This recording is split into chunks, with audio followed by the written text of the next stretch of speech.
तर आपण आजच्या लेक्चरमध्ये परत बघणार आहे एकदा थर्ड इक्वेशन ऑफ मोशनमधला सेम लॉजिक काय होतं, जेव्हा आपल्याकडे व्ही टी ग्राफ असतो अवेलेबल, त्या व्ही टी ग्राफमध्ये आपण काय करतो, एरिया जेव्हा काढतो तर area of V T graph काय होता, so area under V T graph काय होता, व्ही टी ग्राफ आपल्याला मिळालं होतं डिस्टन्स, जर आठवत असेल तर area under V T graph काय असेल, डिस्टन्स किंवा डिस्प्लेसमेंट. ठीक आहे, डिस्टन्स किंवा डिस्प्लेसमेंट, तर आपण डिस्प्लेसमेंट म्हणूया. ठीक आहे, तर डिस्प्लेसमेंटचा फॉर्म्युला काय होणार, एरिया इक्वल्स टू, आता एरिया बघा परत तोच जो आपण लास्ट टाइम केला होता, फक्त त्यावेळेस आपण फॉर्म्युला ॲड करताना तर दुसरा मेथड यूज करू.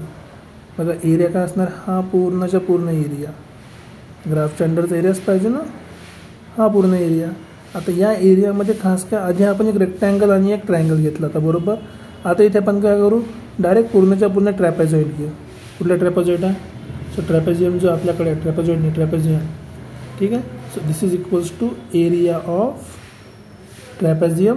काय ट्रॅपेझियम बघा तो ओ ए, सो ओ ए इकडे कुठे जाते, डी पासून सी पर्यंत, ओ ए डी सी.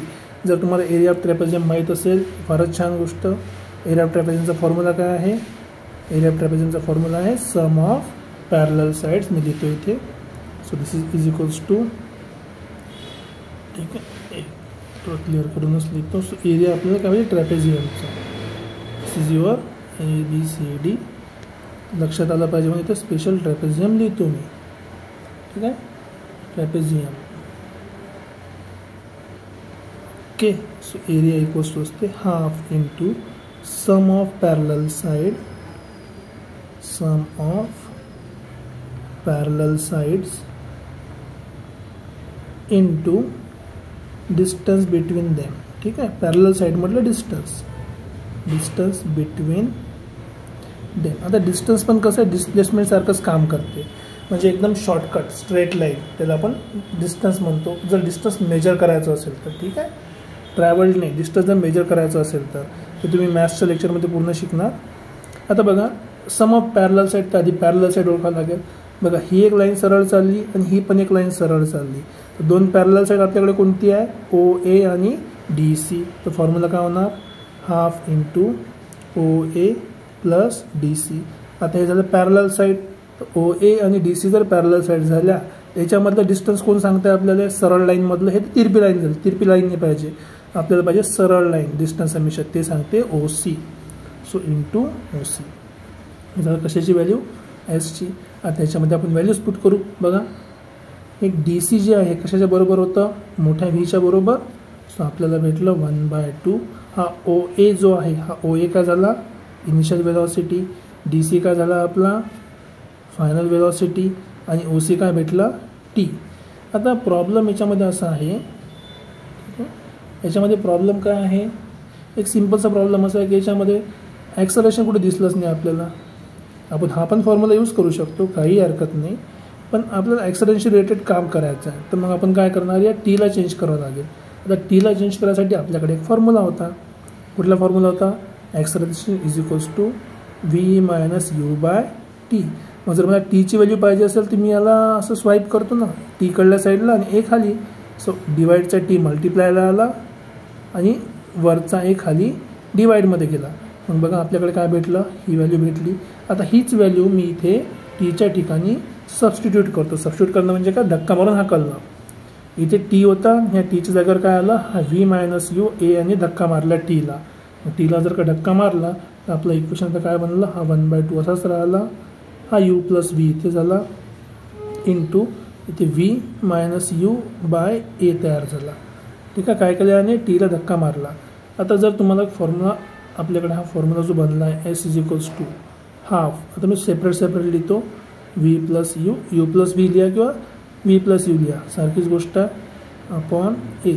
जर तुम्हाला एक फॉर्म्युला आठवत असेल, आपल्याकडे एक फॉर्म्युला होता आपण बघितला असेल, ए प्लस बी इंटू ए मायनस बी, म्हणजे काय भेटते आपल्याला, ए स्क्वेअर मायनस बी स्क्वेअर. इथे एच्या ठिकाणी काय आहे, व्ही आहे, सो व्ही प्लस यू भेटला. बीच्या ठिकाणी काय, यू आहे, तर काय भेटायला पाहिजे, एच्या ठिकाणी व्ही तर व्ही स्क्वेअर, बीच्या ठिकाणी यू तर यू स्क्वेअर. अशा प्रकारे आपल्याला नवीन एक फॉर्म्युला काय भेटला, हा एस असाच आहे, वरती भेटला V square minus U square divided by हा 2 इंटू ए काय झाला 2a. मग डिवाइडची गोष्ट लेफ्ट साईडला घेऊन या, तुम्हाला मिळालं 2as is equals to V square minus U square. तर हा झाला आपला थर्ड इक्वेशन. याला तुम्ही असं पण लिहू शकता, लिहायचं असेल तर की व्ही स्क्वेअर इकडला यू स्क्वेअर तिकडे गेला तर प्लस होईल, तर यू स्क्वेअर प्लस 2as हा झाला आपला, हे दोन्ही मिळून काय बनलं आपलं थर्ड इक्वेशन ऑफ मोशन. हे झालं आपले थर्ड इक्वेशन ऑफ मोशन. आता हे इक्वेशन कशाशी रिलेट करते, जर आपण ॲक्सेलरेशन सोडून दिलं तर वेलोसिटी आणि डिस्टन्स किंवा डिस्प्लेसमेंटसोबत रिलेट करते. सो आपण लिहायचं दिस इक्वेशन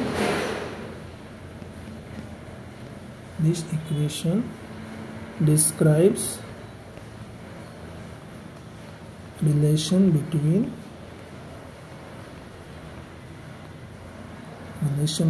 काय वेलोसिटी आणि डिस्टन्स किंवा डिस्प्लेसमेंट. वेलोसिटी अँड डिस्टन्स किंवा डिस्प्लेसमेंट. ओके, कुठलं इक्वेशन आहे, third equation of motion. Third equation of motion. आता बघा आपल्याकडे मी सगळे इक्वेशन एका वेळेस लिहितो एका खाली एक. आपल्याकडे 3 इक्वेशन आहे. पहिलं इक्वेशन आहे V is equals to U plus A T. दुसरं इक्वेशन आपल्याकडे आहे S is equals to U T plus half A T square. ठीक आहे. आणि तिसरं आपल्याकडे इक्वेशन आहे V square is equals to U square plus 2as. एक कुठलाही क्वेश्चन सॉल्व करायसाठी आपल्याकडे एक गोल्डन रूल असला पाहिजे. तो गोल्डन रूल काय आहे की नेहमी असं यूज करायचं की ऑलवेज चूज ॲन इक्वेशन. असं इक्वेशन यूज करायचं where only one value is unknown. म्हणजे ज्यामध्ये एकच व्हॅल्यू अननोन आहे असं कुठलं एकच इक्वेशन चूज करायचं. म्हणजे जर आपल्याला 2 व्हॅल्यू काढायचे असेल की ॲक्सलरेशन काढायचं आहे आणि डिस्टन्स काढायचं आहे, तर बघा तुम्हाला ॲक्सलरेशन पण माहीत नाही आणि तुम्हाला डिस्टन्स पण माहीत नाही, हा इक्वेशन घेऊन काहीही फायदा नाही. इथे किती अननोन झाले, मग 2 अननोन झाले. आपल्याला काय पाहिजे असतं, हमेशा एक अननोन असणारा इक्वेशन घ्यायचं.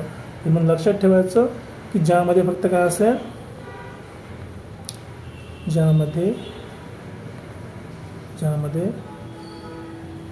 फक्त एकच अनोळखी गोष्ट असेल. याचा अर्थ काय की बाकीच्या गोष्टी आपल्याला ऑलरेडी माहिती असल्या पाहिजे. कुठल्या कुठल्या गोष्टी तर परत सांगायची गरज नाही. यू म्हणजे काय होते, इनिशियल वेलॉसिटी. ठीक आहे. व्ही म्हणजे काय होते, फायनल वेलॉसिटी. ठीक आहे. टी म्हणजे काय होते, टाइम टेकन किंवा टाइम इंटरवल. ठीक आहे. टाइम टेकनचा अर्थ काय समजला ना. टाइम टेकन कशाला म्हणतो आपण, की जेव्हापासून आपण यू ची व्हॅल्यू कॅल्क्युलेट करणं सुरू केलं तेव्हापासूनचा टाइम. हे म्हणजे काय होते, ॲक्सेलरेशन. या 4 गोष्टी आहे आपल्याकडे. आणि 5वी एक महत्त्वाची गोष्ट ती म्हणजे डिस्टन्स किंवा डिस्प्लेसमेंट. ठीक आहे. हे झालं आपले 3 लॉ ऑफ किंवा 3 इक्वेशन ऑफ मोशन. नेहमी क्वेश्चन सॉल्व करताना असं इक्वेशन चूज करायचं ज्यामध्ये एक अननोन असेल, ज्यामधली एकच व्हॅल्यू तुम्हाला माहिती नाही, बाकी दोन्ही व्हॅल्यू तुम्हाला माहिती आहे, असं इक्वेशन चूज करायचं. ठीक आहे. तर मी असं होप करतो की तुम्हाला समजलं असेल. काही डाऊट असेल तर कमेंट सेक्शनमध्ये कळवा.